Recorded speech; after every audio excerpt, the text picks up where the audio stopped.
O câncer é a doença que mais causa a morte de crianças, e o tumor cerebral é o tipo de câncer mais frequente e maligno que atinge essa faixa etária. Uma pesquisa desenvolvida na URGS conseguiu identificar pela primeira vez um gene que pode ajudar no tratamento de pacientes com esse problema. Conversamos com pesquisadores que participaram desse estudo e viemos até o Hospital de Clínicas conhecer um pouco mais do trabalho que eles desenvolvem. Os principais tipos de tumores em crianças são as leucemias, os linfomas e os tumores do sistema nervoso central.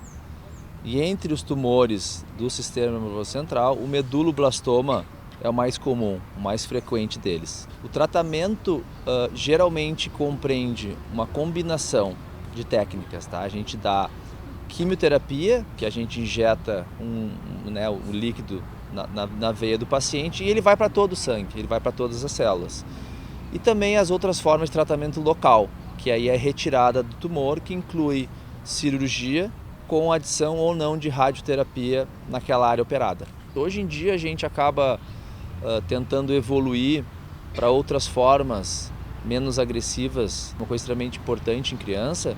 A gente fala muito em terapia-alvo, que é tentar entender um pouco a genética do tumor, tentar entender exatamente o que está fazendo ele crescer e especificamente naquele alvo, inibir aquele alvo e com isso diminuir o crescimento celular. A nossa expectativa é que a gente consiga, com o tratamento-alvo, reduzir a necessidade desses outros tratamentos mais agressivos, né?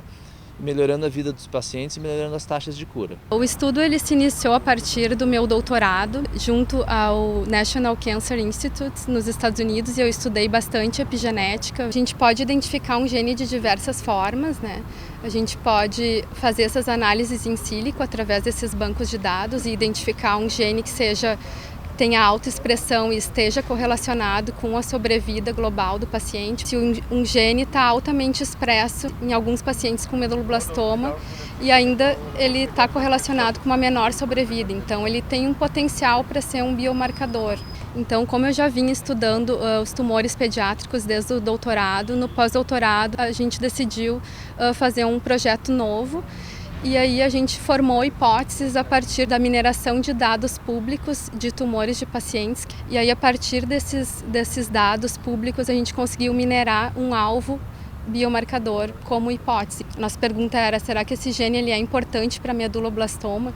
E a gente viu que ele estava aumentado nesses dados públicos, né, in silico. A gente viu que ele tinha um impacto na sobrevida também do paciente. E a partir disso a gente começou a delinear um projeto para avaliar a função desse gene no meduloblastoma. E aí a gente usou modelos de células, que são modelos de meduloblastoma humano, que são células imortalizadas. Elas podem ser crescidas em placa, né, para estudos in vitro. A nossa hipótese era, se a gente inibir esse gene de maneira farmacológica, será que ele iria matar a célula? Será que iria diminuir a proliferação dessa célula? Foi descoberto, então, a importância desse gene, né, dessa enzima, e com essas descobertas a gente acabou focando uma hipótese toda em cima de o que aconteceria se a gente reduzisse, então, a atividade dessa enzima.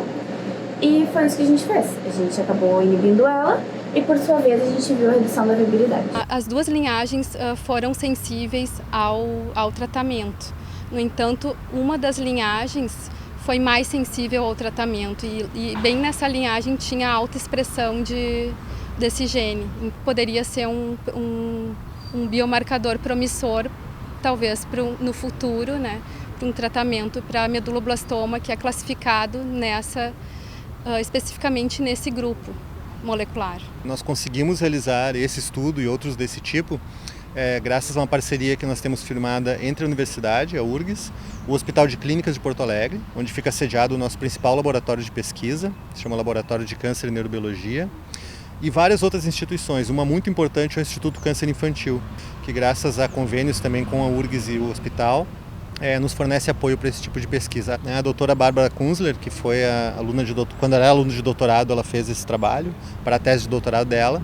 Ela hoje dirige uma empresa startup que foi criada a partir desse tipo de trabalho que ela desenvolveu no doutorado.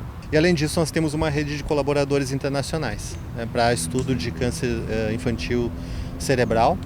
Nós temos, por exemplo, com universidades do Canadá e da Inglaterra. A gente precisa entender um pouco como esses tratamentos eles podem sair do laboratório e chegar para os pacientes. E esse processo é bem longo, né? Demora vários e vários anos. Primeira vez a gente testa se esse remédio funciona ou não em células e depois a gente pode seguir adiante para tentar entender se ele funciona em pacientes. E aí a gente começa os estudos que a gente chama estudos clínicos, inicia com um grupo menor de pacientes e na medida em que vai progredindo, esse tratamento se mostra eficaz e seguro, a gente vai incluindo mais pacientes e depois vai comparando com o tratamento convencional. Tudo isso pode demorar de 10 a 20 anos. Nós temos que aprofundar a testagem de inibidores do G9A, né, que é essa proteína que vem desse gene que a Bárbara estudou, e tentar identificar em modelos experimentais, como em células tumorais cultivadas em laboratório, se esse tipo de tratamento experimental poderia, por exemplo, contribuir com o efeito da quimioterapia, para aumentar o efeito da quimioterapia ou para sensibilizar os tumores à quimioterapia. Então hoje nós estamos numa etapa inicial, numa etapa precoce, numa etapa laboratorial. E a ideia é que isso possa ser levado sim para os pacientes a curto e médio prazo.